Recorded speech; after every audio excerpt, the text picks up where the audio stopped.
It's called The Old Board Gods. So, most of you are actually old board gods. You have already matured through what you could learn in this existence, and much of what you deal with here are recycled issues that you healed eons ago. Let's put it into story form. There were all these young aspiring gods who were stuck in physicality who came up with a brilliant idea. They said to you, the old board gods, a lot of things are being set into motion. Let's help ourselves and the whole universe at the same time. Let's have a birth.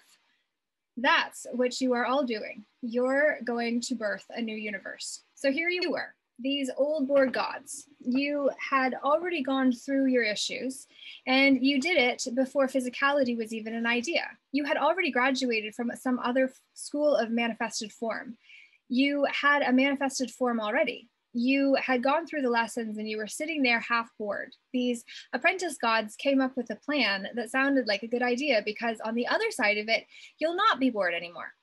And boredom is actually the upper emotion of the negative spiral in the high rise of emotional awareness, which is based on Abraham, the consciousness channeled by Esther Hicks's emotional guidance system. And so boredom is literally at the top of the downward spiral of emotions that take you through the range of emotions that are trapped in a not now moment, down to depression, where you feel like you have no ability to change anything and feel completely helpless and hopeless. So these young gods knew that they weren't able to pull this off without your help. So most of you said, oh, we can do that. We've already been through all that. Now, the young developing gods thought that if they could get the help they needed, they could get out of physicality and orchestrate a birth of the universe. Additionally, they would be able to merge with 12 levels of creation and wisdom and be able to go back to their origins. They were really excited. You, the old gods, were tired and bored. You'd made a new planet today, and it didn't look a whole lot different than yesterday's. You had run out of new ideas. So when these young gods approached you and said, hey, you're our big brothers and sisters, and we have this brilliant idea. You're going to have fun with it. And you, the old gods, bought it hook, line, and sinker. We need some help, and you can do it better than we can. And of course, this was good for your egos, which you, of course, didn't have. So they told you the plan, and you were smart enough not to get stuck in it. You, the old gods, got guarantees and assurances from some of your friends that you would get out of physicality if you went into it. Most of you are under contract and you're going home no matter what. So a lot of you came into physicality because these young gods had asked for your help, and you yourselves went to a higher court to ask for help with it. You asked for a contract so you could go through the terrible dead zone into the denser portions of physicality, losing your memory, and pull this grand and beautiful scheme off. Then you wanted to be pulled back out. You went around and contracted with all your different specialist friends because the young gods wanted your help. Now, the only thing the young developing gods really needed in physicality was life. The only things they really needed in order to pull all of this off were an added dose of joy, love, and excitement, and an intensity for life. A lot of you old gods said, oh, sure, we can do that, no problem. They knew you were bored, and they convinced you that you could take a vacation, go through the dead zone, and forget who you were. Then maybe you could get excited again when you got there. They hired you, the old bored gods, to put a love of life in here. That when this birth would occur, it would be a live birth. It would create a genesis and birth these young gods and yourselves into a new species of entity. Now, many of you were going to ride it through in your lifetime. These gods know that if the birth were created out of what is here, its success would be questionable because hardly anyone on this planet loves life and wants to live. There is no will to live here. Hey, speak for yourselves. Hopefully not the case. If you got some will, leave it in the comments because right now we're under direct attack, my friends. It's no laughing matter, in fact, but you got to deliver it a little lightly. Because if you send the Joker, then when you get what the Joker warned about, then they say, well, we warned you. You didn't listen. So ignorance is not bliss. It actually comes with liability and culpability. Oh my. Yes, I know. Divergent. Okay. There is no will to live here for some. Your attitudes have been bored and hopeless. For a live birth, you need a will to live and a strong love of life. That's why you hired on. Most of you from childhood have sensed a purpose or mission to your life. You knew you were here for a reason. Your reason was to come here and put love and joy into the place. It was to come and have fun, live life, be excited, and you all volunteered because it sounded so good. So most of you are old gods that can make anything you want. A planet, a minute if you like. All of your concerns and issues here are really no big deal. But since you're here, you like to play the games that everyone else is. You like the game of struggle because underneath it all, you're still bored. You still say, life isn't that much fun, not that exciting. I'm not having that much joy. But that is what you were hired to do. A lot of you, by your natural vibrations, are doing it, and other people around you can feel it, but you don't. You thought that it would be an easy job, but it is a hard one because life and joy aren't here. The people don't want to live. That's why you were asked to come to instill life in the planet. You see, your system of reality here is a hodgepodge of everything that has ever existed since the origins, and the origins are further back than you have any idea. If we started with the number 35,000 and put a billion zeros behind it, everything you have become started further back than that. You are a recent addition. You are also a homogenization and coagulation of everything that has been before you. Your bodies contain within them the knowledge of everything that has ever existed anywhere. You are being held in a womb, the mind of a creator source. You are being held in consciousness. You don't have just one source, or is, as we will call them. This source has a progenitor who has a progenitor, and so forth, just like your pedigrees. In this system of reality, you've never been exposed to the energies and growth potential of more than 3 generations of Ises who helped with the creation and support of this universe. At this time, you have windows lining up so that the next 9 Ises beyond this are going to put their vibrations in here for the very first time. That is going to create a species shift, and your bodies are going to make a biological change. You see, your planet is the nucleus of it all. It is a star with an extra R, or a nucleus that clones itself to make a new cell. Your planet is a star maker for a universal birth. It is cloning itself, but you are in the stage where the 2 cells or planets are still connected. Now, the idea was to build up the intensity and life in this new cell, shove it off from the other, and collide and merge with all the wisdom of the incoming Ises. On the other end of this, you would become a grander species having the knowledge of everything in manifested existence since the beginning of time, plus the knowledge of the next 12 Ises. You'll do all this in 3 seconds, and it will be the biggest bang ever. So this was the brilliant idea these juvenile gods came up with. Of course, it was passed on to them from other places. Everyone wants to take credit for it now. Then it was a dumb idea. In all this, the planet has to have enough thrust going out to create a hole in the fabric of the womb of this universe, push through and birth. But at the same time, the mind of your source is going to close down. Everything within this womb, including you and your planet, will be reduced to a single cell and shoved through time and space and Genesis into a new universe. The only problem is that it doesn't want to live. You see, in this single cell, you have every possibility, every probable reality, everything you've ever thought, but never followed through on, everything that ever existed, and it wants to die. There is no will to live in it. If you punch this out of the womb, it's just going to fizzle. You'll have a stillbirth. You have to make it want to live. You were hired to have fun, good times, to enjoy life, to get excited and find the miracles, to see the marvel and wonder at it. All of that will imprint the inside of this medium so that when it closes down, gets pushed through and touches the medium of Genesis, it will say, I want to live. Then you have a system that is going to grow like crazy. It's going to be totally different than this one, but it will be created by this one. That's what you are all part of.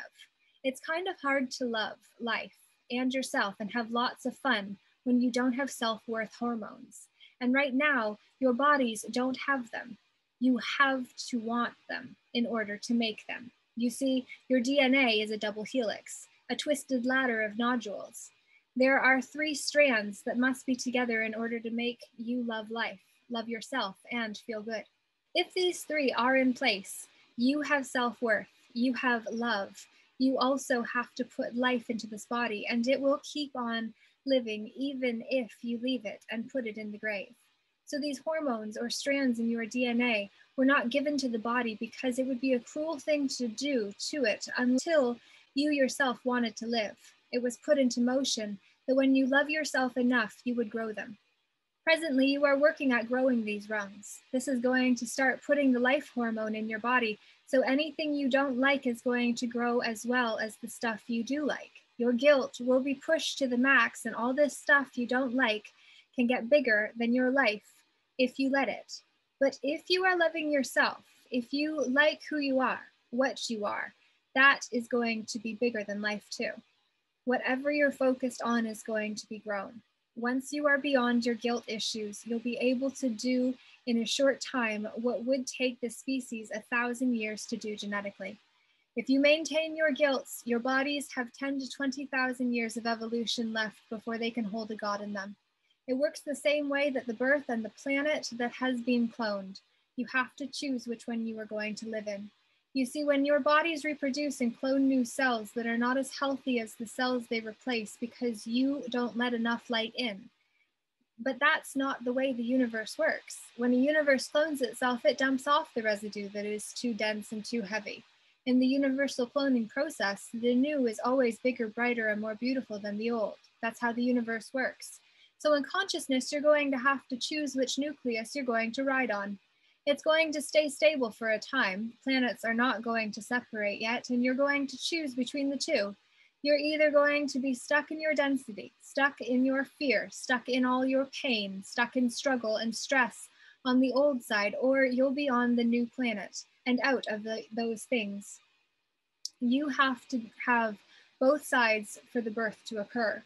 The dense part anchors the other and provides catapults. Everybody is going to go, but you will determine how far you will go according to your attitude. To create critical mass for this birth or shift, you need only a slight percentage, but that percentage has to want joy and life. You've got to put in the passion and intensity before it occurs. Otherwise, you'll have to wait for who knows how long for it to set itself up again, and most of you are already too bored to face that again. To create critical mass for this birth or shift, you need only a slight percentage. This is called the tipping point, but that percentage has to want joy and life. They've got to put in the passion and intensity before it occurs. Otherwise, you'll have to wait for who knows how long for it to set itself up again, and most of you are already too bored to face that again. The rush of riding this birth through will be the most exciting thing that you have ever experienced. This will be my third birth, and I guarantee it will be the funnest thing you're going to find in the universe, and they don't happen very often. The ride through is worth anything you have to do to get there. Universally, this is a big bang. A universe is going to be born, and this comes around in terms of years, once every 35 million, within another million zeros behind it. An alive birth occurs only once in every 10 of these cycles. That's how long you're going to have to wait if you don't pull this one off. So if you don't learn to have fun and enjoy life now, you have a long time to learn how to do it. I'm teasing, but I'm serious about the time schedule. All you have to do is learn to enjoy life now. That's it. You'd think that it would be easy, yet it's the hardest thing to do. Now, I'm kind of old, but I can claim being young because I was birthed again and again. I've done about everything in the universe you can think of, and nothing compares to the birth process. In the universe, there are different species of entity. You are one species of entity, but there are a lot of species. And I'm not talking about alien brothers. I'm talking about species so abstractly different than you that it's not just the way they look. They have a different function. They run off of different physics principles. I have faces in all of them. I have had a good time. I've had a grand time. In my stories, I talk about the young gods, the middle gods, and I talk about the old bored gods. I use the word God because it's what you relate to in your terminology, but they are all quite different species in and of themselves. I've experienced them all. In the universe, God's merge. I have merged with levels of consciousness, and it is better than anything you have here. I mean, it's real good. I've been just about everything, and I still love the thrill of birth. Merging is grand. You are taking you and your entire body of knowledge and you're merging it through another. It is the most fulfilling and complete sharing you can ever have. But in a birth, you are doing that with thousands upon millions amplified by the energies coming in. It is beyond comprehension. It is fantastic. Most of you have never been through one. Those who have work at trying to create a new birth and to accelerate evolution. I would say that a birth is guaranteed to be the most thrilling thing you've ever gone through. You will never find anything like it. I would say from the level that I am talking now, I am also where I have even grander parts of me that are yet unable to come in because at the same time where I am and where I come from are outside this womb. So I give you stories and metaphors because that is the easiest way to explain who I am. Long before your universe and what you know as biological life was created, you had lots of old gods. Now, these old gods had young gods going to college and doing projects. There was one young god that was particularly ambitious and, by some perspectives, a bit of a headache. This young god was an old face of me. How's that for a paradox? This young god decided he wanted to get straight A's. He was an only child, so to speak, and he didn't think his parents liked him very much because they ignored him all the time. He had all the usual complexes that go with that. This young god got a brilliant idea in his head one day. He decided for his class project, in order to graduate from God school, he was going to do something so outlandish that he would get some attention. He was kind of insecure, I think. Now, most gods or entities create like you do. One thought leads to another, that's how you create. But there is another species in the universe, and there are only 3 of them known to exist. I call them space particums because I don't know what else to call them. They are a species independent of everything else. They can go anywhere they want and create totally spontaneous ideas that hinge on no other reality whatsoever. It is the ultimate form of creativity. They are one of the smallest particums you will find, and if one wanted to create right here, it would ignite in a moment, expand out and create a webbing. As it collapsed back in, it would move to the next place it chose and create again. It just creates webs for life to grow on. From that, sources spring. They are the most spontaneous, independent, originally creative things there are, and I was jealous. Gods can't create that way. Nobody knew where space particums came from, how to make one, or how to catch one until I caught one. And then I got in really big trouble for it. So this young god wanted to create something so radical he could get some attention. But as he watched the creations of the old gods, their mistakes, blunders, and successes to get ideas for his project, he couldn't figure out what he was learning from the old gods was going to help him learn to create like a space particum. He envied the space particum. If you could create like that, you would never be bored because it was so radical that nothing could interpret it. You would have to try to interpret it from outside the creation, and that could take eons of time, and that is where the fun came in. He really wanted to be like the space particum. He wanted to be that creative, so he watched all the endeavors of the old gods. Now, gods, whether old or young, go into sleep cycles. They have to respirate. Sources, on the other hand, are a different species, and they just source raw material, knowledge-based love stuff, but they cannot think. If the source thought for 1 second, it would destroy itself and collapse the universe. Sources and creators are separate. They have always been separate. The source can source the raw material, but if it focuses on itself, it will forget to source the raw material for anything else, and it will fall in on itself. If you have encountered one, it would be the most beautiful experience you have ever had. After the source sources, the creators come along and organize this love stuff and put it on the webs that the space particum left in place. These webs are the same as grid systems, and on them, things can grow and coagulate and create life. So this young god was watching the creators. They looked rather boring because they had always done what they were doing. You don't get new creativity that way. All you do is wait and see what develops from one idea leading to another, to another, to another. That's why you get bored. You don't have something new to give you oomph. Now, gods have to sleep. They have to respirate. They have to sleep, go into the source, pull out the raw material, come out and organize it. That's the way they work. But they can't take their persona into the source. If they did, it would destroy the source. So they use a principle called the physics of self. When they let go and become the whole universe, they retain a single compressed cell of themselves that pulls them back out. They become the universe. They become the source, and this nodule then pulls them back out, pulling the raw material out of the source to create from. Self is a physics principle that allows them to go into the source and then be pulled back out without totally obliterating themselves. These creators do this on a 35,000-year cycle. That's as close as I can translate it into your time frame. And this young god watched these cycles and how the gods always improved the new clone of themselves.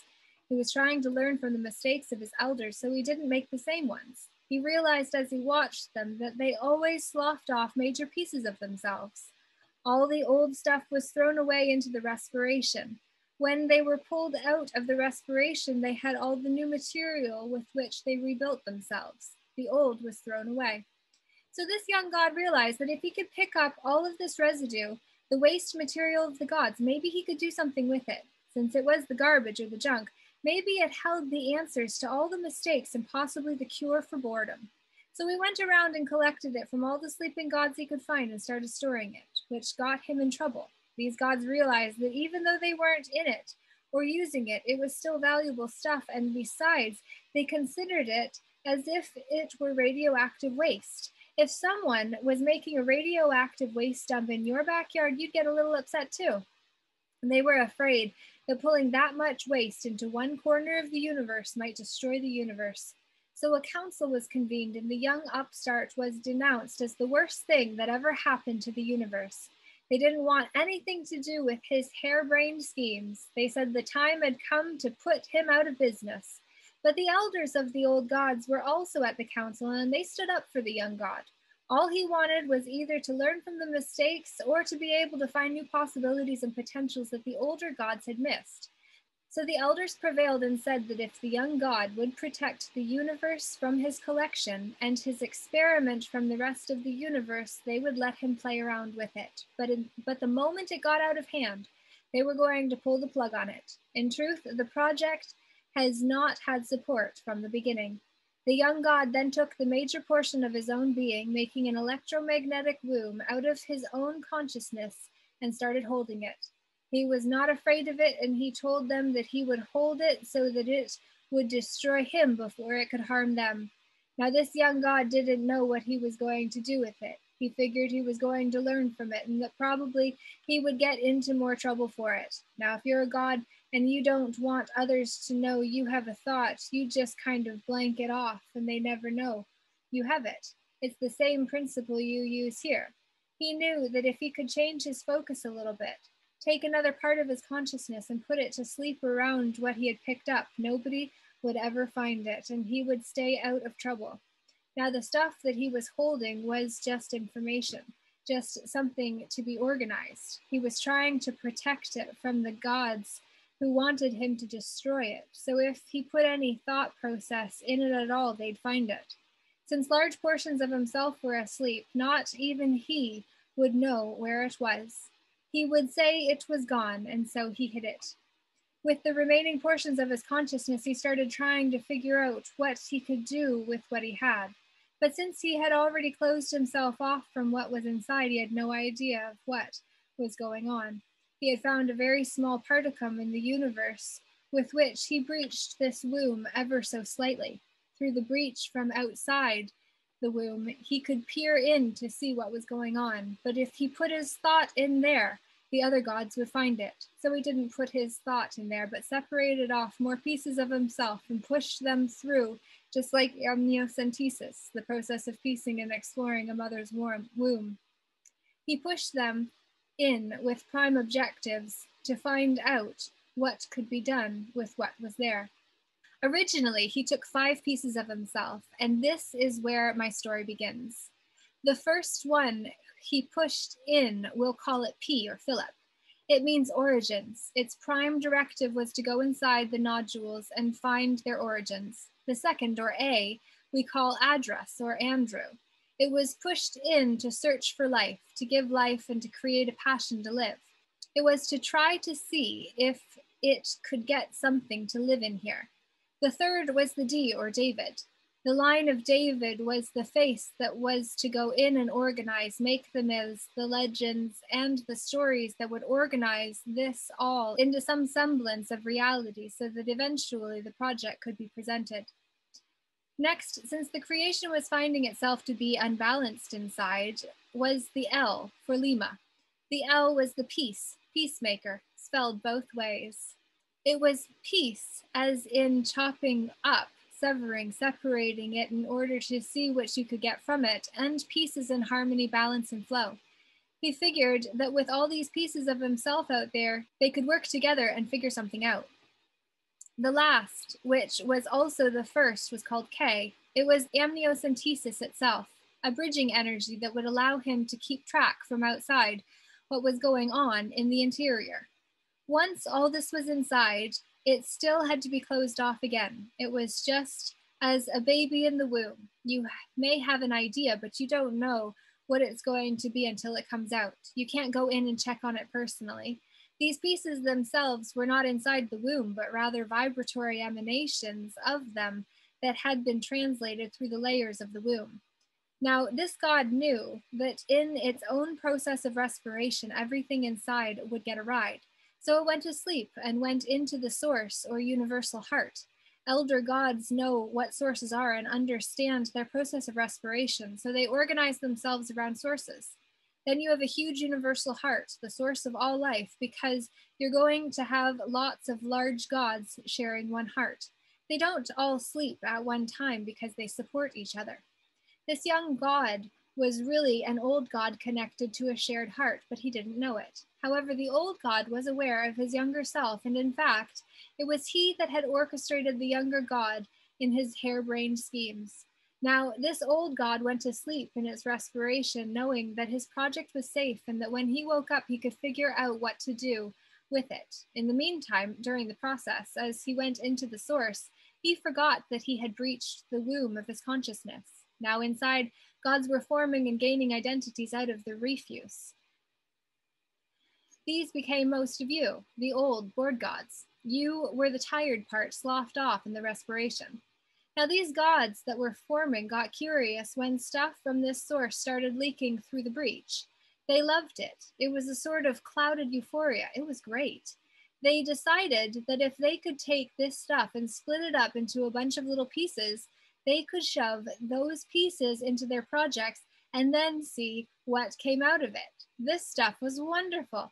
It made them more alive than anything. It was life to them. This had to be the source of all life. They thought they had found the origins of the universe. So they took this love stuff and broke it into pieces. They then scattered it to create life for their creations inside. When they did, all these little lifeless junk particles that had been picked up and held started coming to life. This formed the new young developing gods.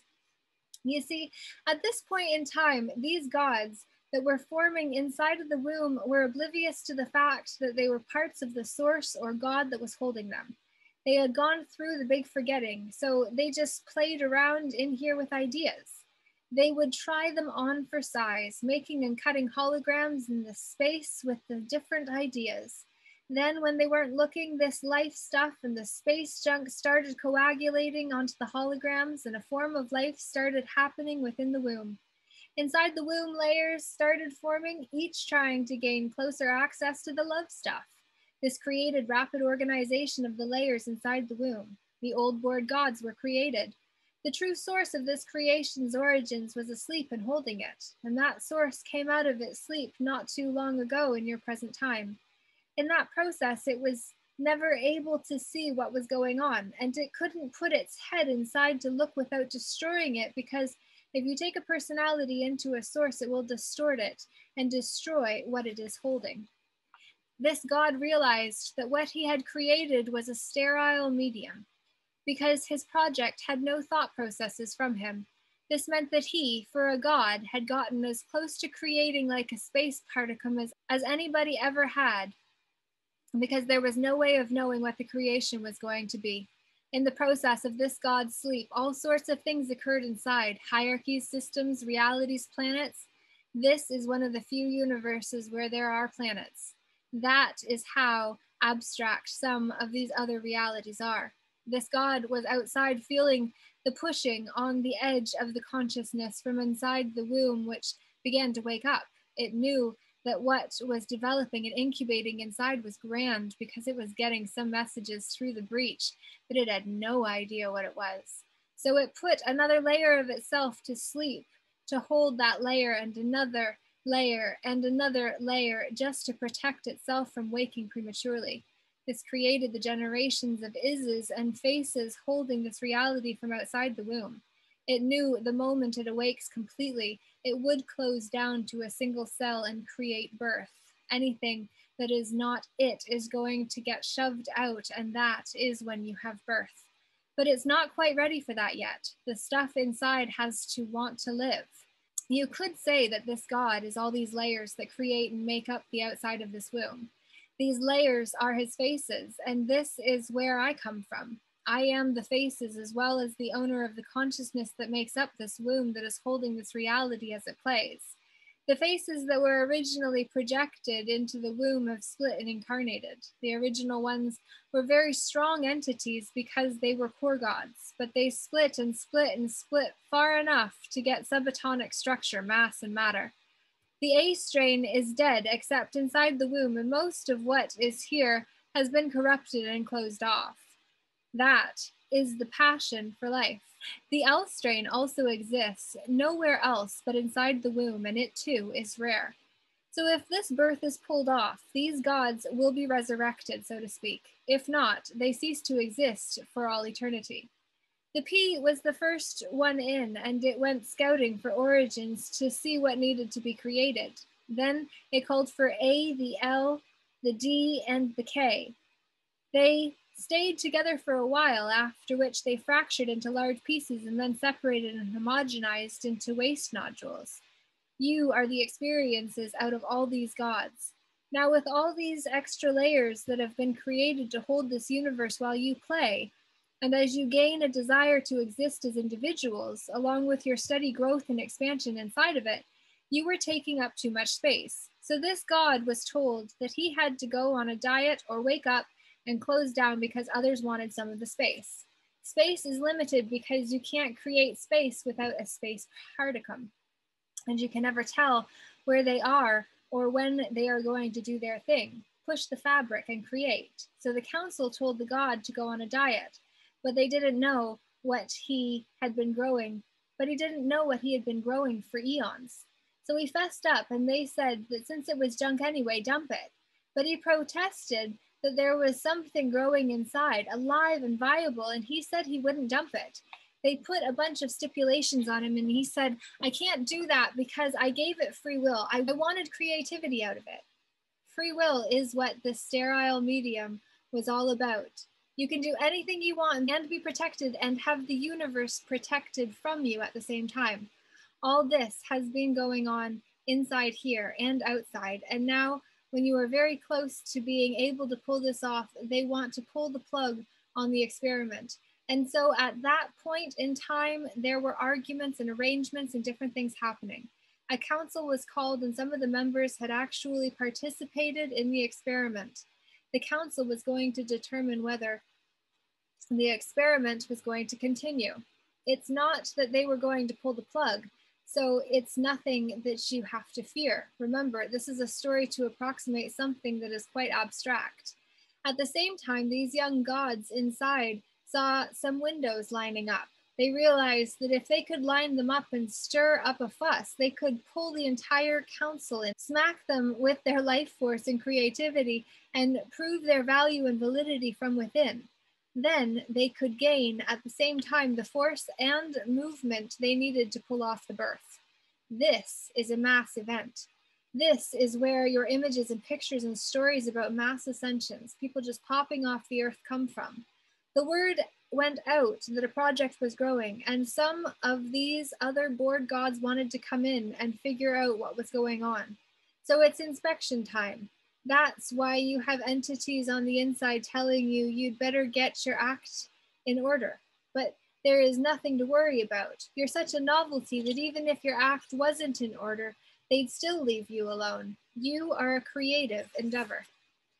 When this started moving, when enough of you started screaming to get out, you set up a resonance that finally started waking up these layers. My job from the outside is to make good the contract some of you hold that assures your ride home when the time is right. This contract assures that no matter what, you will go home.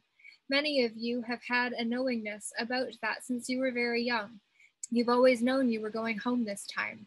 You came here to have joy and live life. This will give the new universe the life it needs to create a most beautiful birth. My portion of it all is timing and orchestration.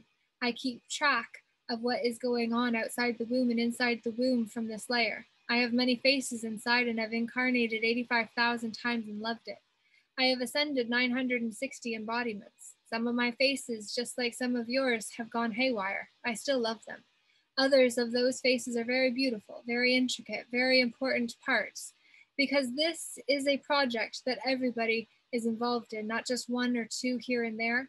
You've had teachers through the eons, and their main job has been to teach you to love yourself and to know you exist. Most of you don't understand free will.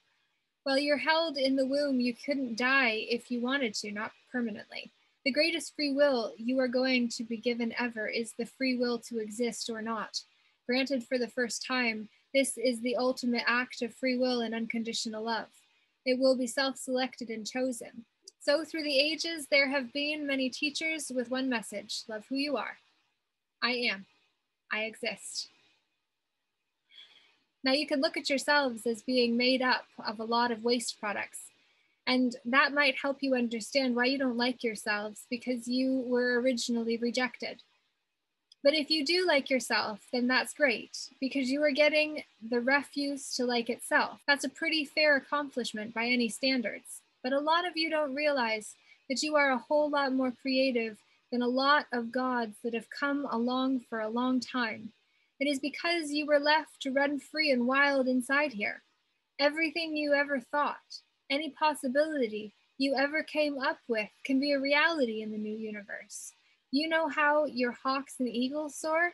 How many of you have ever tried to become one? In the new universe, you're going to have flowers that can feel, trees that can think, and birds with your intelligence, because it was a possibility you gave them here.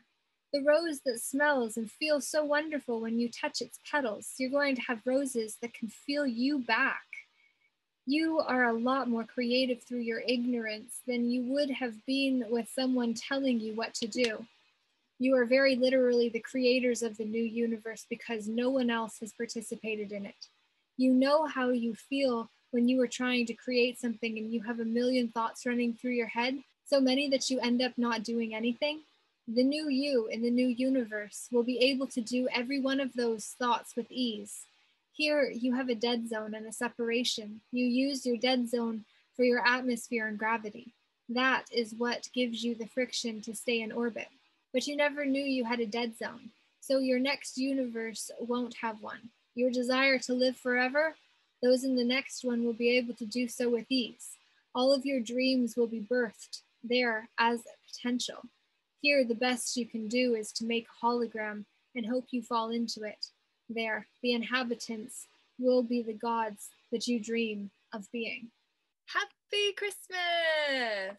It's great to be with you over on Facebook. I'm just about to go live over here on YouTube as well. So here we go. Cheers to you, world of YouTube. This is one of my mom's coasters that she makes that I sit things on. The quilts behind me Those she also made me. I'm very blessed, very grateful. Today, for this Christmas, I want to get straight into the goods, Joyriding the Universe, Volume 1. We're going to read Chapter 2. Yesterday, I did read Chapter 1, so please do check that out. This one is only 6 pages, so you definitely have time for it. And if you don't, ask yourself how you could make time for something that's going to ultimately help you up level, because that's what this is about. The grand gift and treasure of the body. These bodies are one of the grandest gifts and the grandest opportunities any of you will ever have. Originally, when you created this whole system of reality that you call the planet, you as the apprenticing gods that you were helped to design and create it, but you wouldn't walk with your creation. You couldn't touch it. So in your own ideal, you wish to have an embodiment that you could actually walk, talk, and be part of the planet with. This initial embodiment was actually created before your present embodiments were. Anything that comes upon your plane or that comes into manifested physical reality of any form is always created in thought first. Back to your perpetual question of the chicken and the egg, which came first. In creation, it is always the finished product, desire, which comes first, and then you figure out how to make it. For example, with the rose, you didn't just put a bunch of cells together and a bunch of organic matter together and hope it came out to look like a rose. That is not what you did. The whole vision of a rose was there first. In other words, you, or the creator, felt desire, a creation or a feeling, an ideal, but didn't know what to call it and didn't know what it was. The source formulated it, and in thought it became a rose, and in thought it became the finished product. Now that it was a finished product, it had to be created in cellular matter so that it could be physically manifested. This is how all things are created, whether it is your bodies, your planet, or anything else. If it is manifested physically, it is created from the same principle. You take the end deal, you take the end ideal, and then you fill in the pieces. And that is what all of you are doing with your lives. The rose was embraced, accepted. When it was embraced, you gave it fragrance, you gave it touch, you gave it velvety petals, and you gave it thorns to protect itself. But these were all the ideals, desires. Then to move it from that, you had to accept it into the light, to be held into the light so that it could then be put into a holographic imprint, be manifested. The possibilities, ideal, was in the thought. From there, it goes into the light to be put into a holographic imprint, and from there, the holographic imprint will begin to magnetize it in magnetize to its cellular and molecular structure to fill in the pieces of the hologram that was created from the light. At this point in time, you take the finished ideal, desire, into the light. Now you have a holographic imprint, space. From it, that cellular structure and molecular structure begins to fill in upon and pushes all the way down to the single cell. This is how all things are created. You have a single cell that is put into a medium to grow and become the rose, but it will also evolve. In other words, everything that the cell was as a finished product is now in the single cell. The single cell is so single in its consciousness and so single in its oneness that it doesn't even know what it will be yet. That is part of its mystery. It is part of its love for life. That is part of its growth, the ability to go from that single cell to see what it will become. Your bodies were the same way. When this planet and this whole system of reality was created, you wanted to be vehicles that were capable of holding the full-fledged God that you were. You were totally unlimited outside of this reality, and you still are. And you only see yourselves as being limited by these bodies because you don't understand the precious cargo that they are. Glad to be with you. Your ideal was a physically manifested body that could actually hold a living God and do anything that the living God would want to do. One that would give you sensory perceptions. Outside of a physical embodiment, you have no sensory perceptions. You have a form of sight, but you do not have touch. You do not have smell. You do not have taste, and many of your other sensory perceptions without a manifested vehicle, a body. The ideal was now to give the God an embodiment that could touch the rose that it had created into existence. You took the body into the light to build a holographic imprint. The molecular structure started forming and you took it down to the single cell. The single cell was then implanted into a system of reality that would allow it to grow and to evolve into a physical vehicle that would hold a full-fledged 100% functioning God within it. As it did this, your embodiment started into an evolutionary process. The gods that you were and the sparks that you were already birthed and loved into existence previous to this. Now the single cell was put into a medium called an evolutionary cycle. From there, it began to grow and evolve into a physical embodiment that could hold a living God. You are all at the interim stage of that. In other words, those embodiments are at a point where they are just now beginning to make an evolutionary cycle in their brain capacities and in the body capacity to be able to hold a living God totally and completely in them. But they are young. Look at these embodiments as young children. You don't punish a young child because it can't do what the adult does. Yet most of you do that with your bodies. These bodies are in an evolutionary cycle that is very, very beauteous and very loving. This experience with these bodies is the grandest experience any of you will have.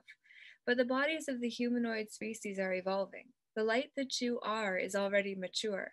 It knows all things, it is complete, but the two are trying to come together. In other words, the light that you are can see it as the end product, and so it gets very anxious. It wants these young bodies to hurry up and grow up and be able to hold it because it is excited for that.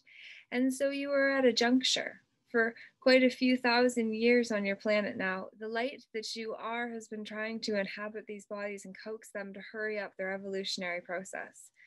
But all of your bodies upon this planet could be considered a child's body. It is like the 5-year-old child, and your light is a graduate student, and it wants to know this body and play with everything it can. These evolving bodies cannot do it yet. You are at a stage where you can change them and you can start altering them so that they can, but they are not complete in their own growth yet. Right now, they are at a point where more of your own light that you bring into them and that you expand and grow into them, the more you are facilitating the transition. Your evolutionary and biological bodies that you have all been dealing with are in puberty. They are in the place where they are beginning to make it the transition to where the entity that you are and the light that you are can fully begin to start living in them. Some days it works better than others, so to speak. You have some days where you can live closer to them and you have more joy. There is an excitement because you brought that excitement for life with you. The light entity that you are is as excited for this embodiment because it is going to be its own when it is done. It is going to be its vehicle for touching and for embracing. It is its grandest gift and it is excited. So whenever the light that you are comes close to these bodies, it brings grand joy because of the excitement for it. But you get disconnected and stuck into your biological personalities. As you get stuck, you often forget the light that you are, and this is where you see the limitation.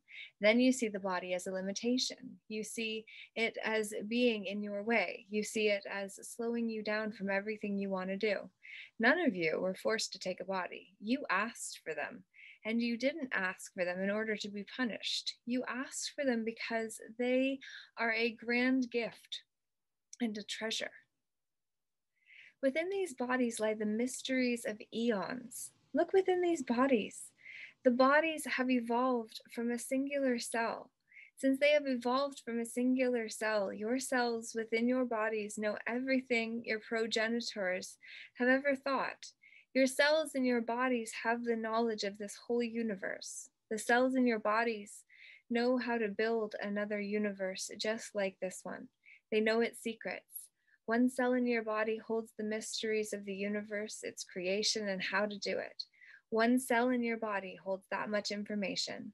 If the entity light that you are can actually come together totally, 100% with this biological embodiment and the biological personality that you are having to deal with, you will bring the two worlds together totally and completely and end separation forever.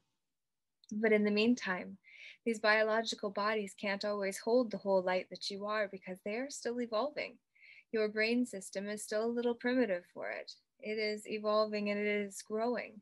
It is a beautiful creation just the way it is right now, and that is why you wanted them. But it is evolving. You wanted to be so intricately part of them that each of you were willing to go into them before they were finished.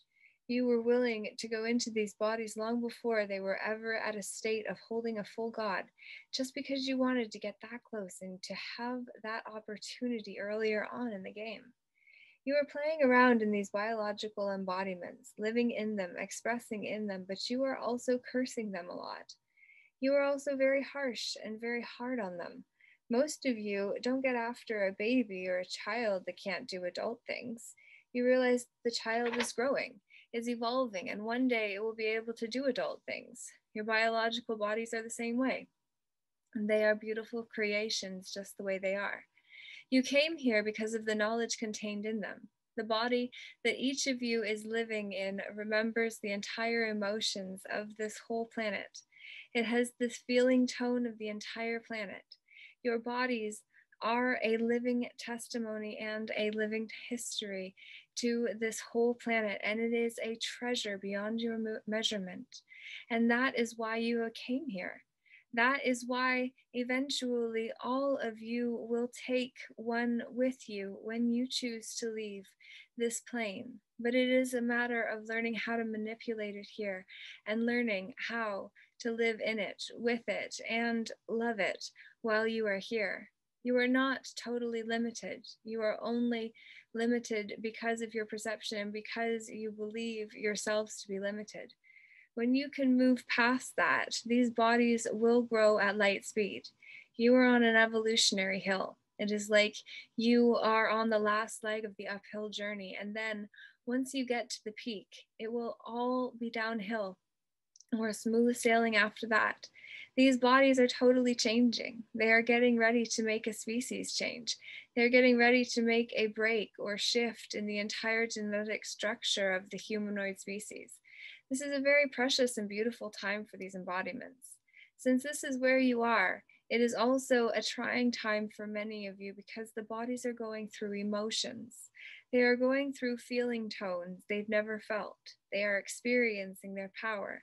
They are experiencing their limitations. They are experiencing all things at once. That is because they are learning to be all it is. When they are all it is, which means to be the source of the universe, which is what each of these bodies have the ability to be, you are going to experience everything. You are going to experience the ups and the downs. You are going to experience everything that has ever been created. You will personally experience all this, and it will be beauteous. If your personalities see everything as a struggle, then it is going to be a harsh time. It is one of the most beautiful times upon your planet, and it should be seen as such. So tomorrow, the consciousness of the body is what we're going to read at 10:10 a.m. at the end of a workshop that I'm going to do that helps you understand why a standing and status is very different. One is in the private, one is in the public, and we need to really be clear about our own standing and stop statusing or sharing private statuses on many levels. I say at 4:44 on Christmas Day, my gift to you. Please let us stop acknowledging whether we have chose to alter our RNA or not, we ultimately need to band together and stop sharing our private medical statuses, because if we share the status, then we could be deemed an OPCA litigant if we were using a common law argument to defend ourselves, or if we wanted to do something that was alternative. It's like we gotta go it alone, and it's really scary, but one matters. Every single one matters. So I appreciate you tuning in today. I look forward to coming tomorrow with you for that workshop at 10 a.m. I'm thinking it'll probably be about an hour. So if you want to bring your notepad and a hot beverage so that you can hang out and we can really just be real, it would be wonderful to hear what feelings are coming up after whatever your Christmas day was this year. I have to say, my papa and I were here at the house and I cooked. Wow, I've never done it like this before. I made myself a little seafood dish because I love it and it was delicious. I made papa a roast pork because spiral ham, that's what he wanted. I roasted up 2 squash from my friend, plus garlic, onion, and ginger. Ginger with those 2? Interesting. I would definitely recommend trying that one. And then also I made 3 cakes, red velvet cakes, and even did icing and layers. I've never done that probably in my life. What's come over me? So much. But yeah, so I even made Rice Krispie Squares with Cheerios because there were 2 bags towards the end and it was awesome to clear those up. So that was a large part of my afternoon, and Papa didn't get up till 10 o'clock, which is later than usual. But yeah, I got all the laundry done. So it's just like, whoa, I just rocked it. And I'm pretty proud of myself. And I wonder if you maybe have a similar experience or story because you've been hauling and hustling and you've made it through the holidays and you're doing well. I'm curious. I've got some cards. I got 2 decks together. Sacred Traveler Oracle cards by Denise Lynn. And then also Earth Magic by Stephen Farmer, which is Denise.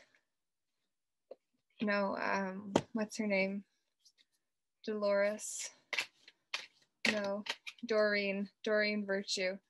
That was her ex, Stephen Farmer, I believe. I believe in a thing called love. Communion, eagle eyes. Take some time and sit there to get answers for yourself. I'll see one of the cards. Nurturing Gaia, it is true that you could be the one to see through the fog of veiled illusions. Protected by angels, you are cherished by the angels. The new moon promise, it's true, you are protected. It's about perspective, it's to the Milky Way, volatility, the volcano. Don't you know, to have some fun, ancestors, generations, journey by moonlight, believe in magic, yes you can. Taking shelter, the answers are within. Reflection, winter solstice, shaman, ancient healing wisdom card.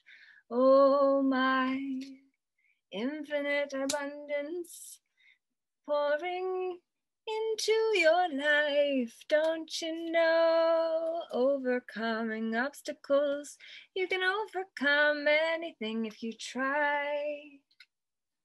Crossing bridges, it's time for healing and connecting, mending and releasing too. Navigating by the stars, follow your bliss. I look forward to going over the alchemist again. It is true, we must follow our bliss. Cleanse the waters, purification activates vibrant life force inside of you. Activation, let the wind come and wake up your heart. Go on a vision quest inside yourself, the desert times in life. A breakthrough is at hand, breaking trail, mountain strengths are what it's about. Climb the mountain of awareness. Narrow pathways, tread thoughtfully, I'd say. Stone people, vigilance, ways leader, you are a beacon for others.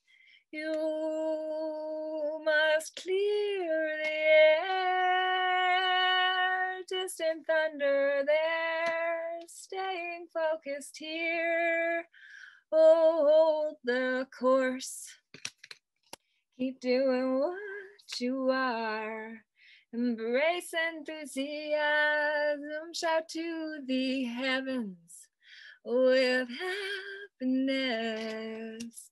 Vast vistas expand your horizon, drop the walls on the boxes of belief that have kept us feeling safely separate from each other, which is what we will do tomorrow at 10 a.m. Wandering path, enjoy the journey, and that's where we will find the joy. Riding is Joy. The journey is where we start to see the journey has joy at the beginning and the end. And if we take it, all we're left with is an urn.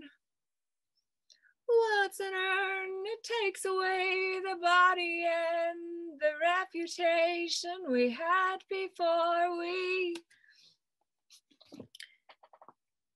traded it all for a new beginning. It's the dawn finding sanctuary, opening to your spiritual source, the kingdom inside of you.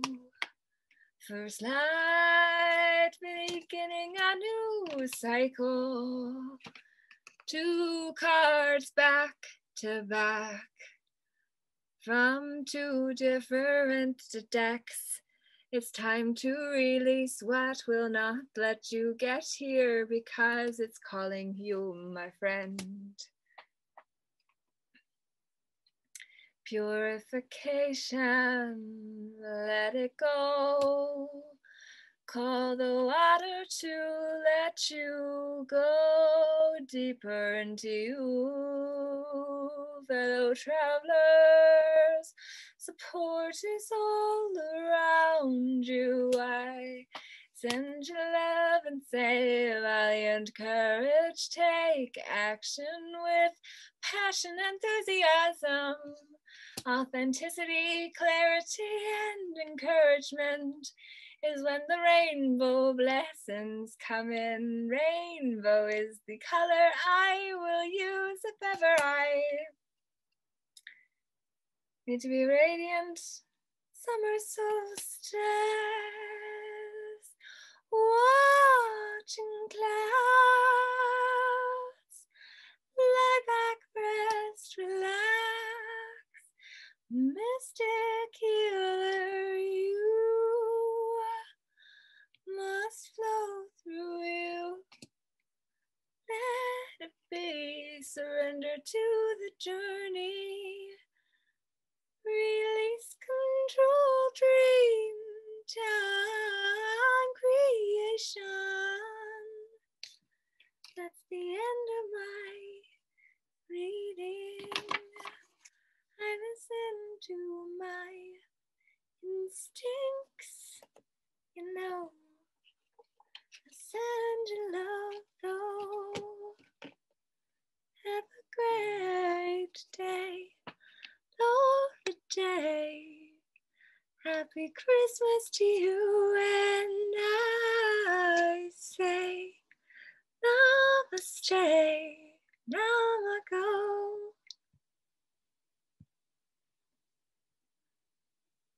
Fun. All right. Why is no one coming on? I guess it's nearly supper time on Christmas.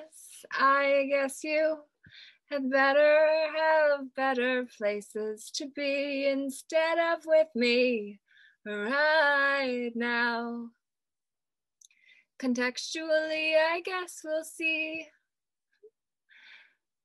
Oh.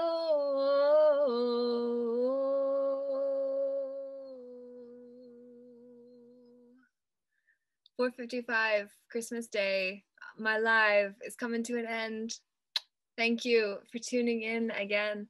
And I very much look forward to coming together with you tomorrow morning, 10:10 a.m. Eastern Standard Time for an unboxing day special, where we're going to take some of the BS out of the box with the promise of a new moon. So I look forward to seeing you. It is true, the new moon promise is a voyage of the heart. Love flows through you, and to you too it is true.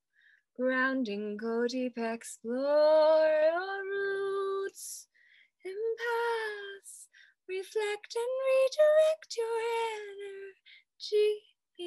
It is true. Full moon completions. The iceberg reveals what's submerged. And then we see how the rebirth is what will take us on the great adventure. Grounding is required. Take a risk, venture forward. Namaste, I would play. And that's all for today. Have a good one or a day. Namaste, namago. Merry Christmas, you know. The consciousness of the body. Originally, each of you were light entities and light beings, and you wished to go into physicality and live in this expression here. You wished to live among the things that you had been creating, visiting, and seeing. You began designing and creating embodiments that would allow you to live here biologically as one of the creations on the planet. During the primitive state of the planet, you began to develop your future embodiment. In the same way as a child's body matures into an adult embodiment, so too the species had to develop from a primitive instinctual state into one that could hold the totality of your consciousness as light entities within them. Biologically, you began to create embodiments that would literally hold you in physicality, allow you to experience here, to share the sensory perceptions that this planet offers, and to enjoy life in this expression. Ever since, the body has been going through its own development to evolve it into a species that would be able to hold a full-fledged God within it. Originally, the body was just a mass of elements from your planet in different combinations. To begin with, the body didn't have any more consciousness than a plant or anything else. Each species began to grow its own consciousness, and in that primal stage, it was just cellular division. Dividing the cellular structure was the limit of the consciousness. Originally, the body or cellular mass could do no more than recreate itself. From that point, it evolved the survival instincts of animal behavior so that it knew how to preserve itself. Eventually, as it began to evolve and grow, it was stimulated through emotions and through feelings that were added down the line, when the light beings, you are, began inhabiting them. Outside of the embodiment, you are each beauteous and have the ability to breathe life into anything you do. When you began to merge into the biology of the physical beings you were creating and began sharing in this experience, it created a synergy that began to put life into proportions of the embodiment. You put feeling tone in it. This created an emotional body out of it, but it also allowed the body to feel that it was somewhat alive. The body began to become much more animated. It had much greater freedom of movement, and it could now function in a whole different perspective. The light consciousness that you were wanted to be able to express in physicality and be conscious of that state. But the biological embodiment at that time was not able to allow you a full conscious connection with it. So as you were recreating the brain system to hold you, you also began to restructure the solar plexus and the entire feeling and emotional centers in order to handle biologically what you were as light beings. You did this because you wanted to be able to embrace the totality of this planet. This recreation of your brain and feeling centers began to evolve the species much faster. As it evolved, the biological embodiment began to think to itself to be conscious and alive. The consciousness really belonged to the light entity that was sharing its perceptions, but now the body thought it was conscious. When the light entity was put together with the entity became the consciousness and the body became the vehicle. In their synergy, the body moved into its own particular movement and reactions to life. The body didn't know that it was sharing and thought that the consciousness was its own. It began to think it was alive. It started to see itself as that consciousness because it didn't realize that there was anything outside of itself. This is when the body actually began to develop its own consciousness from the consciousness of the light entity. Because it thought it was all the same package, it began to create the images for the light embodiment to manifest into. The light entities that you were had become so entwined through the entire body-mind system that you resonated with that body. You were such a part of the body that as soon as your light was gone, the body thought itself to be dead and would create physical death for itself. It perceived that its consciousness was gone and it no longer felt alive. The body had become so dependent upon your own light that in its absence, it would revert to its own lifeless, unanimated form that it was before the light entity was inhabiting it. The body began to be aware of what was going on because you, the light entity, was beginning to understand it yourself. Anything that the light entity understands through the body, the physical embodiment assumes as a portion of its own consciousness and can use it as its own. The body is still biologically evolving, and when you love it into existence, it will live forever. There will be no death process, and the body will be a living entity.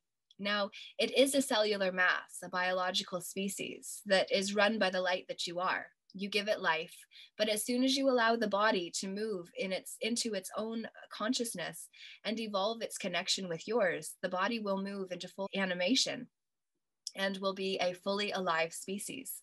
The body in the process of all this began to understand emotions a little. It began to understand some of the various charges it was getting from the different things that were happening to it. It didn't understand where it was all coming from. It didn't know where the consciousness was. It didn't know that it was both a physical and a spiritual being. All it knew was that it was beginning to feel some form of consciousness. It realized that it was thinking. As it started to think and feel, it also wanted to know who and what it was. To answer these questions, the body started creating its own images.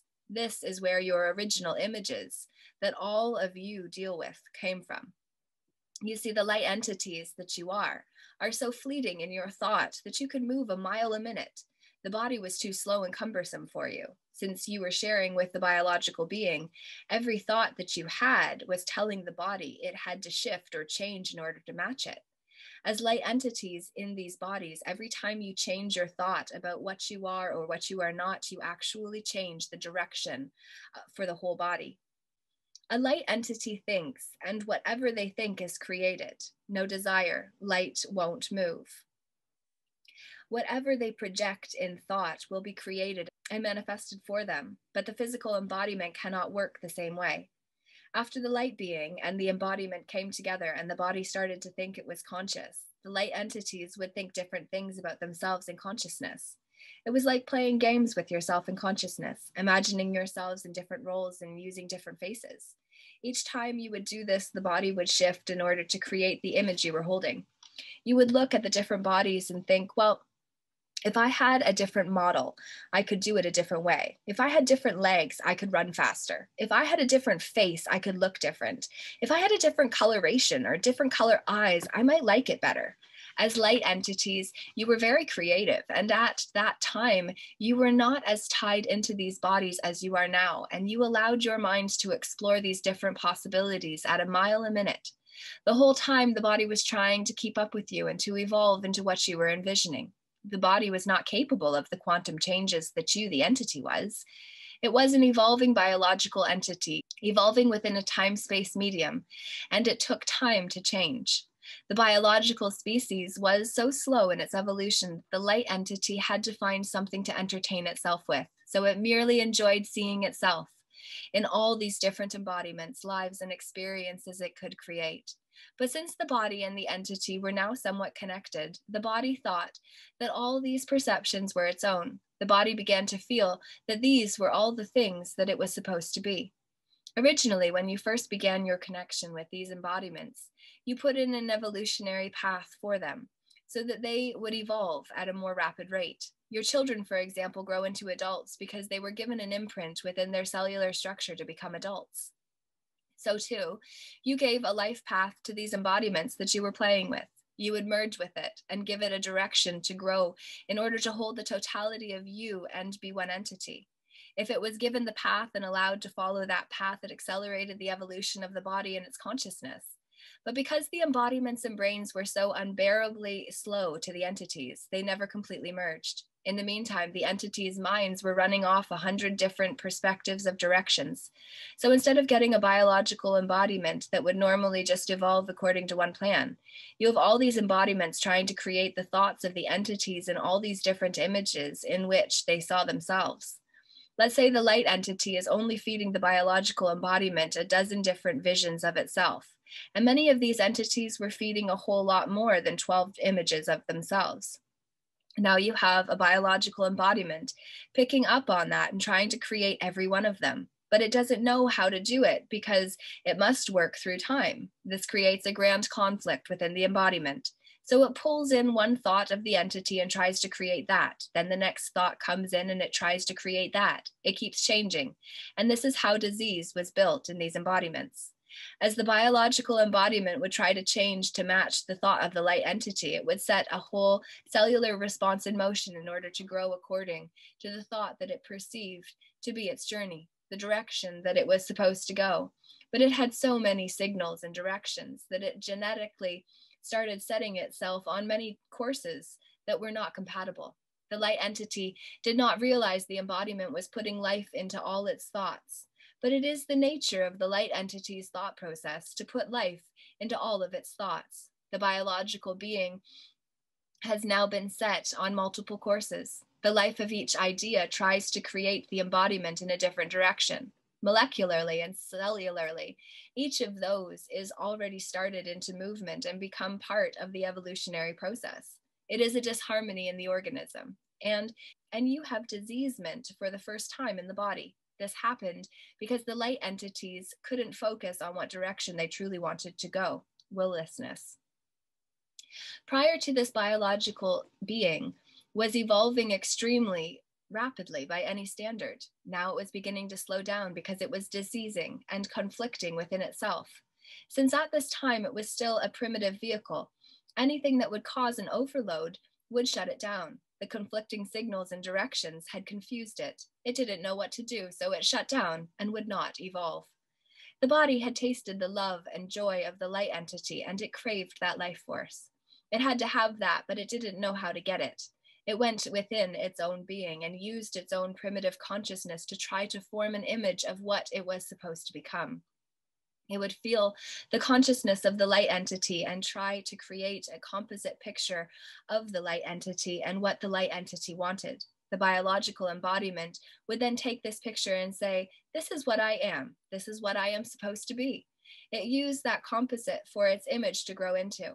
It would say, this is how my biological being is supposed to be, because this is what consciousness says I am. Some of you today on this planet are still living out evolutionary processes that were put in motion eons ago by your progenitors.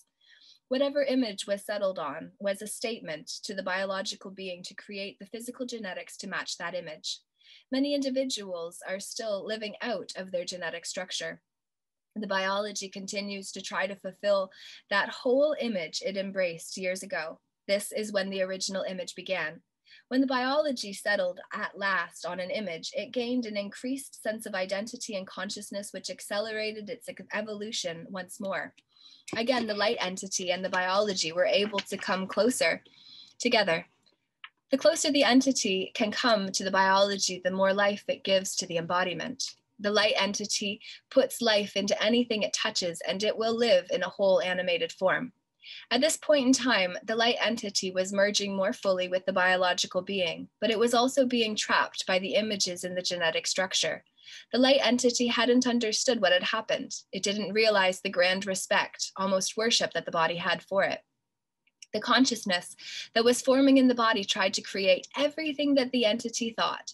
It didn't see the entity as separate from it at this time. It assumed that it was its own consciousness, and out of its great love and respect for it, it determined to create and be everything that had ever been thought through that consciousness.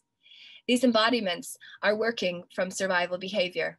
That means that whatever they need to create or recreate will be genetically encoded as part of the evolution of the species. If the entity is off playing in other realms and experiencing the non-physical, the biology can't understand all that. Whatever the entity thinks of biologically or physically, it will create. Its intent is to maintain and become all that, for that is what it considers to be its direction. Whatever you, the entity living in these bodies, feel about them or think about them, back as far as your generations go, actually goes into your cellular genetics to alter and change this body to match the thought of the entity. This is basic survival behavior. It is what your bodies were designed to do. The light entities become a little impatient waiting for them to evolve and catch up with them. They didn't realize what they were doing to the whole species. And now you light entities come into them, get stuck, and sit and curse them while they are not living up to your image or expectations of them. The body is now trying to move into a new perspective of evolution. It's beginning to understand consciousness. The entity is now a cross between a light entity and the biological being, and most of the thought processes that go through your heads are associated with the biology or physical existence. So you have a biological body trying to live up to the physical expectations of the hybrid entity that now inhabits it. Those expectations are what it sees as necessary for it to evolve. Understand that the entity you are is not totally within the embodiment, but surrounds it at all times. This means that the image that you hold for your embodiment is also contained out in your field, the area surrounding your body. This field we call your mind. It is your non-physical mind. This is what holds the image for the evolution of the body. Most of you upon your plane spend most of your time worrying about physical existence, and this is what keeps you dense. You spend most of your time dealing with the day-to-day physical life, and this is what you are feeding these bodies to have them evolve too. The more you allow the body to evolve into light or into a grander expanse of what it can be, the more you accelerate its evolutionary process. But this hasn't happened for some time. It is starting to shift now, but for the longest period, your planet has been rutting in the focus of the physical existence. Non-physical reality was unheard of. Now you have physical embodiments that you are trying to evolve into light. These embodiments are fearful of that because they haven't known what light is, and you haven't been telling them.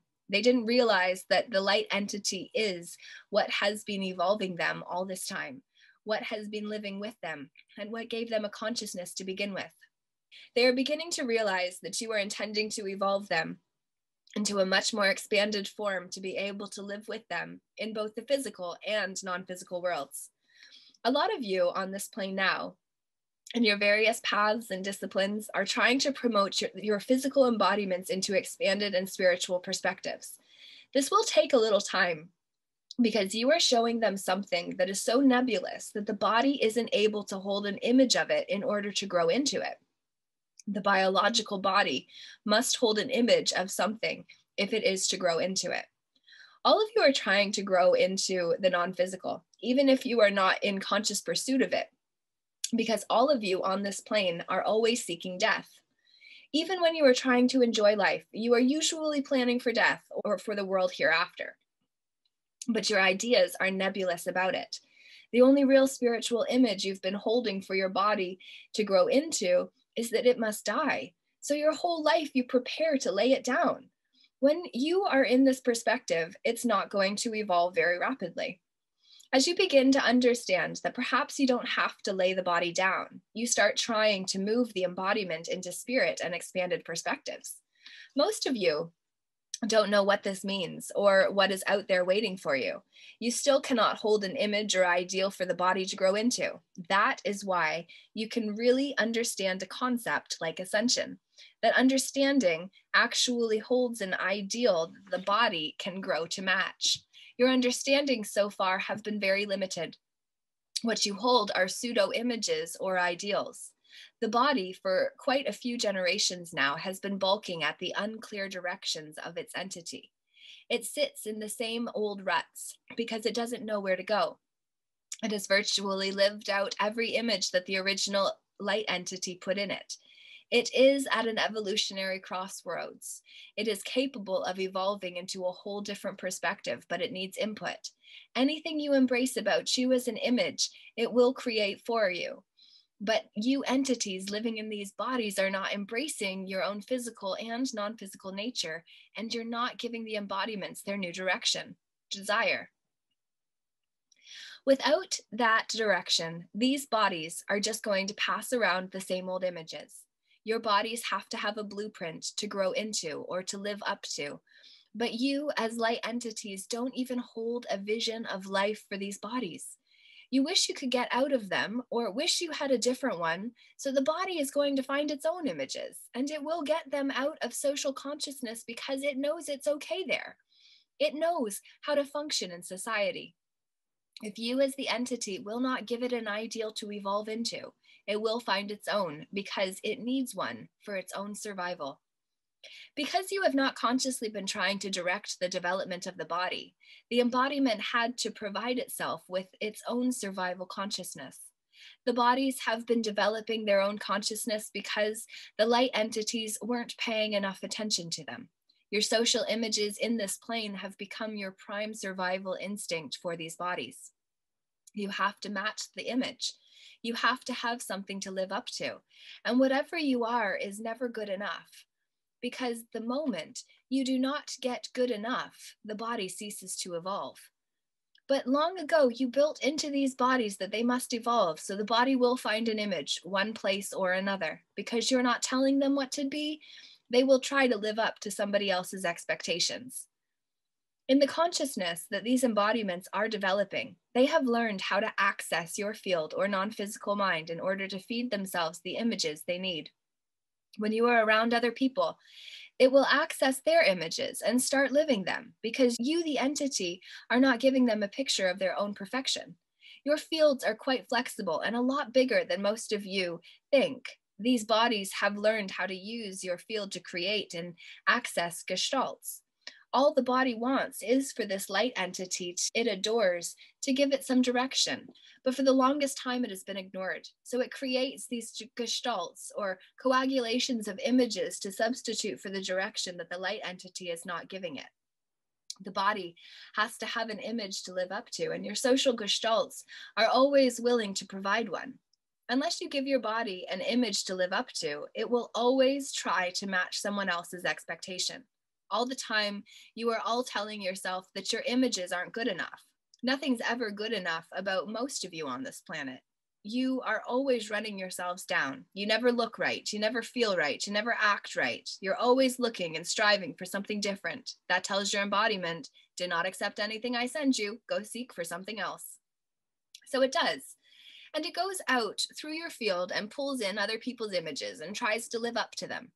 In the earlier days of this planet, when you as light entities were just beginning to overlay these embodiments, your planet had a fairly pure atmosphere and gravitation. What you term your atmosphere and your gravity is created out of the prevailing attitude of consciousness on the planet.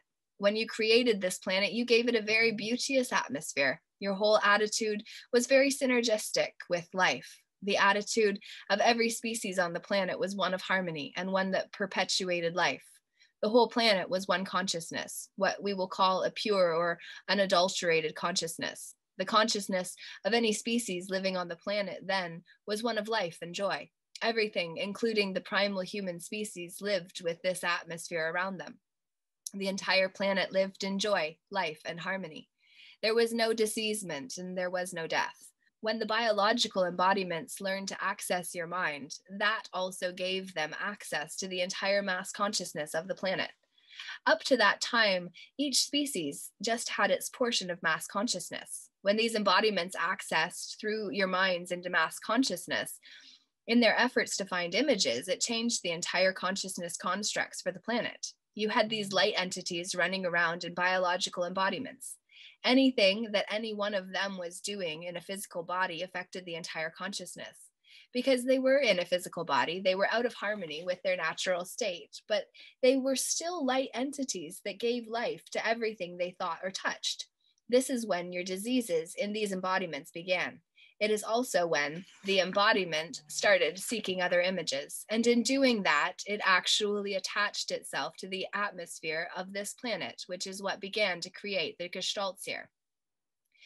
At this time, the individual biological entities started putting out gestalts or images around themselves in order for them to have a story to evolve to. The embodiments had to have a story to grow into, so they created one. The original gestalt was just a story the biological being was creating for itself to evolve to. When it did this, however, it also imprinted that image into the atmosphere and therefore into every other species on the planet. That is when everything, including your planet and animal kingdoms, began creating death. Prior to that time, nothing died. Your trees, your plants, your animals didn't even know disease. This is where some of your stories about this planet being a grand paradise in its early days came from. It was a paradise for a long time. It lasted until your embodiments began creating their own images and gestalts. Now, these gestalts were just strong coagulations of similar images in this pure atmosphere. They attached to it so that it was no longer pure joy and pure life. Prior to this, all of your life forms had the ability to access this pure, free-flowing consciousness to have the connection they needed for life. When they sought that connection, all your plants and animals started running into these gestalts that the biological human species had been creating for its story. These images and pseudo-life forms taught your animals to behave almost like the human species. They taught them to evolve differently, how to create disease and how to create death. About this time, the light entities started realizing what was going on. They had shifted their focus for a while and had been off in all these other realms playing. So they brought their attention back and focused more intently on the embodiments to evolve them more rapidly for themselves. All of you now are still experiencing the direction and intensity of this focus to evolve. It was going to be a little harder than the light entities had thought. Some of these images that the body had picked up by this time were so strong and so burdensome that the light entity felt that the only way to get rid of the image was to lay the body down and pick up a new one. Hopefully the new embodiment would have different images that it could evolve it through. They still didn't realize that the embodiments held in their genetic structure everything that the light entities had ever thought, and that it was the body's intent to create it all. For a period of time, there was a grand decline in the consciousness levels and evolution of the embodiment.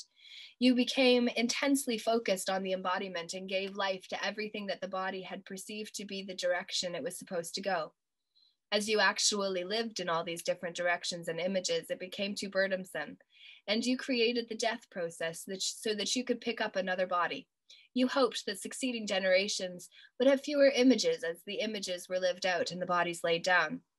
In the beginning, the death process took thousands of years, but you rapidly moved it into occurring every few years to speed the evolution. The life expectancy at one point was under 20 years, because you wanted to lay them down as fast as possible and hope that you laid the images down with them.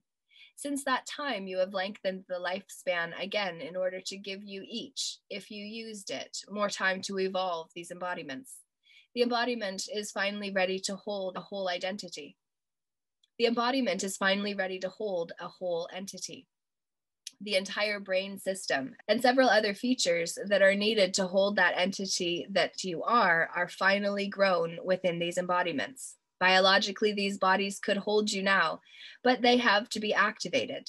There are portions of the brain that you have been using elsewhere that need to start coming online here. You are actually going to move more fully into these bodies and give them full life. Right now, the body still thinks it has its own consciousness and that there is a kind of tug of war going on between you. But these bodies are becoming conscious enough that they can function somewhat even when you are not in them. Also now, the biological image of the embodiment survives the death process to some extent, even though the light entity goes on to a different perspective. At this present point in time, you are learning to live fully in these bodies. You are creating them to be a whole living entity. As the light entities that you are in a position now, as you yourselves become more fully awake and aware, to take this body and add a few finishing touches and transform it into a vehicle to hold the totality of you. Originally, that was the dream of this universe. That was one of your primary reasons for coming here. You each wanted to have a vehicle or embodiment that would fully house a complete whole God. You wanted to be able to live in it, to express it, to feel, to enjoy, and to have all of the sensory perceptions. You wanted to be able to use these things to interpret everything else you experienced anywhere. In an expanded consciousness and in other states of reality outside of this one, each individual has a core, a central area within which they can create, experience, and interpret everything through. Being the young gods that you were did not mean that you did not have such a core, but you each wanted an individualized one. These embodiments will allow you to have your own medium, to interpret every experience you ever have. That is why the body is so important and so valuable. You came here to this universe to pick one up and call it your own. In your older generations of consciousness, and not from a principle of hierarchy, but in the realms that existed before this one, each of them have their own embracement vehicle through which they can experience and interpret everything they ever experience. Now, each of you have an embracement vehicle as well. Physical existence was your way of getting one. As the gods you are, you designed these bodies to be that for you, and you will keep coming back to them until you have evolved one that you can take with you. When these bodies are fully functioning, they are capable of interpreting any experience you will ever have in any reality, literally and in every aspect of the experience. There is more in that statement than you are able to appreciate at this time. These bodies will have a treasure beyond your comprehension. In the meantime, you are putting consciousness in the embodiments so that eventually these bodies will be a living consciousnesses in and of themselves, working fully and compatibly with yours. This body is at a point of evolution where all this can be realized, but you have to be able to move into your feeling tones to teach and evolve it. It is the last leg of the journey and the most challenging. The more you move into your feelings, and that is what you are all doing, you are literally giving consciousness to the biological being. But until you get this embodiment to a point of being a living consciousness of its own, you're going to run into a transitional pattern in your evolution. That portion of you that perceives pain, rejection, loneliness, the portion that deals with these types of attitudes in this plane is going to be very sensitive as you move into your feelings. This is coming out of the portion of the consciousness of the body whose function it is to monitor how it feels about itself. And now this portion is becoming alive. The whole body is becoming a living consciousness, so it is going to react to its genetic patterning and to any physical stimulus at all, and it is scared half to death. You're putting consciousness in something that previously wasn't conscious. The body is becoming more aware because the light entity is. The body is becoming more sensitive and vulnerable. All of the attitudes that you don't like to deal with are coming out of the consciousness of the body and are going to start surfacing.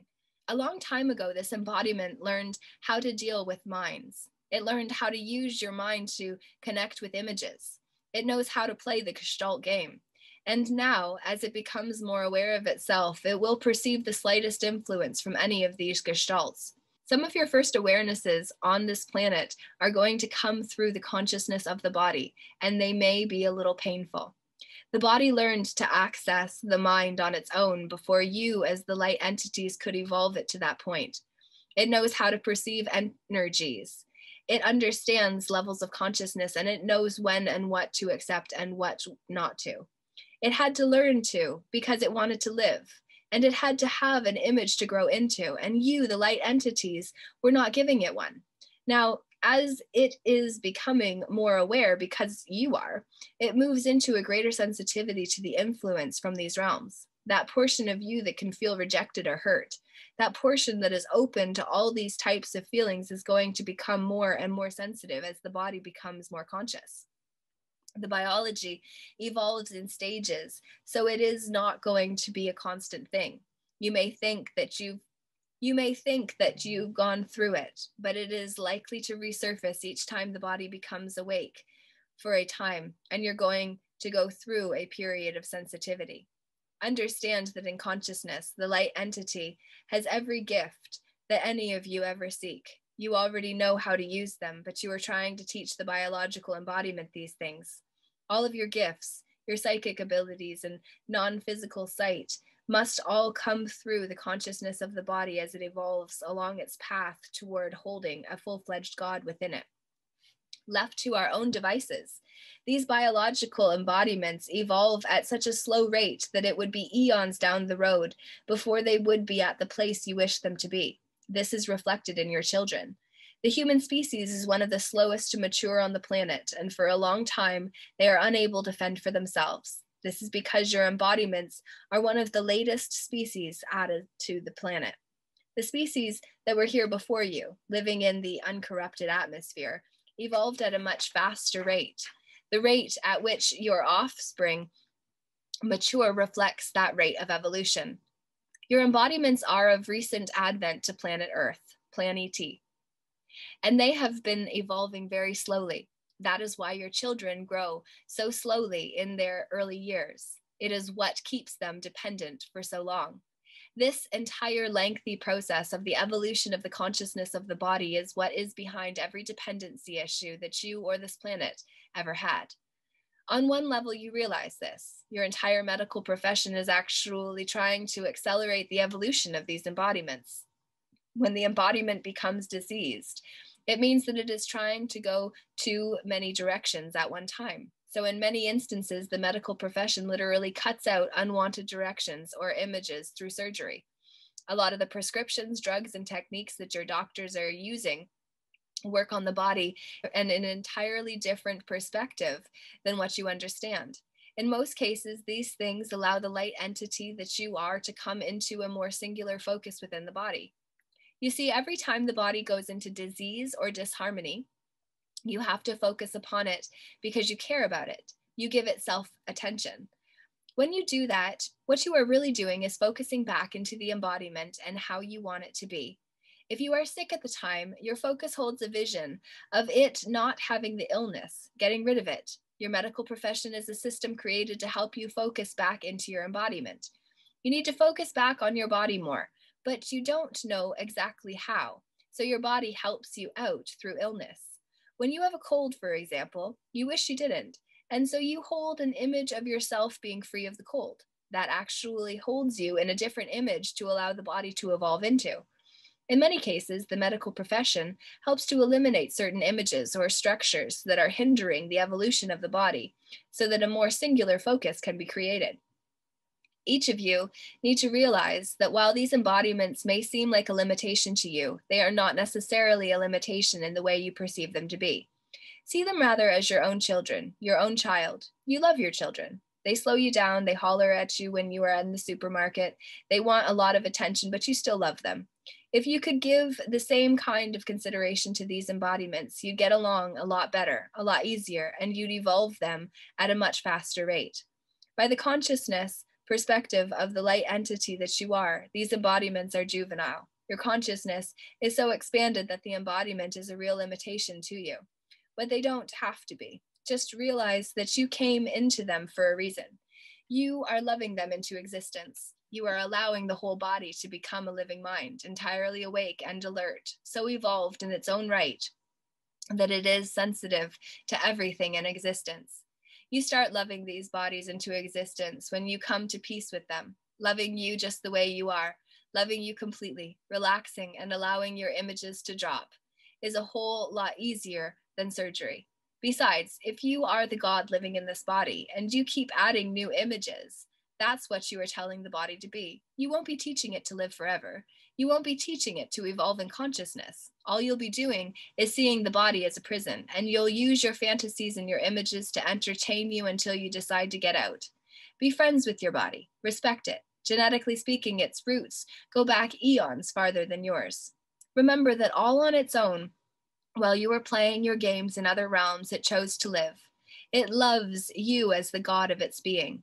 You are literally creating it now into your ultimate expression, your grandest creation.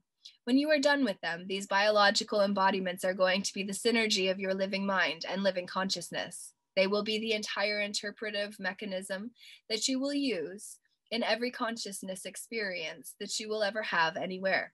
These embodiments are more valuable to you spiritually than these brains are to you physically.